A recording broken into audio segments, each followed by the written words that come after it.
ഇത്ര പ്രതീക്ഷിച്ചില്ല. പടത്തിന് ഉണ്ടാകുന്നൊരു സന്തോഷം ഉണ്ടാകുന്നു, പക്ഷെ ഇത്ര അധികം ഒരിക്കലും പ്രതീക്ഷിച്ചില്ല. ഇപ്പോൾ മികച്ച സ്വഭാവ നടൻ സൗകര്യം കിട്ടുന്നു, മികച്ച ചിത്രം, അതുപോലെ പാട്ടാവട്ടെ, ഛായാഗ്രഹണമാകട്ടെ, അവാർഡുകളുടെ ഒരു കൂമ്പാരം തന്നെയാണ്. പേര് മുഴുവൻ കാണുന്നത്. അത് കുറച്ചുണ്ട്, 10-അടുത്തുണ്ട്. വളരെ സന്തോഷം.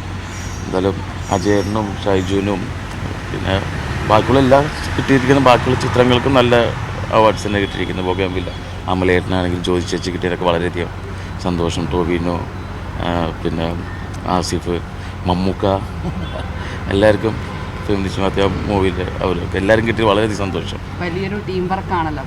അതെ അതെ.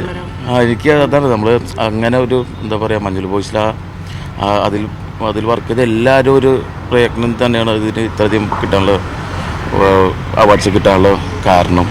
പിന്നെ എൻ്റെ ഇതാണിപ്പോഴും സ്വഭാവം എന്നാണ് കിട്ടിയത് വെച്ചിട്ടുണ്ടെങ്കിൽ അത് ശരിക്കും റിയൽ മഞ്ഞൾ ബോയ്സിലെ കുട്ടേട്ടനുണ്ടല്ലോ, ശ്രീചേട്ടൻ, അത് ശരിക്കും അദ്ദേഹത്തിന് ഞാൻ സമർപ്പിക്കാനാണ് ഈ അവാർഡ്. ഒരു സംഭവം അത് പുനരാവിഷ്കരിക്കുന്നത് റിസ്ക് ആണ്.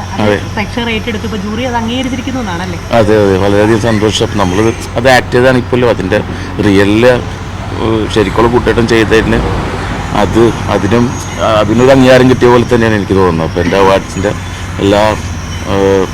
എല്ലാ സന്തോഷവും കുട്ടേട്ടൻ, റിയൽ കുട്ടേട്ടനാണ്. ഇപ്പൊ വീഡിയോ കോൾ ചെയ്ത് വെച്ചോളൂ. എല്ലാവരും ഉണ്ടല്ലോ അവിടെ, ഷൈജു അവർ ഷൂട്ട് എടുക്കണുണ്ട്.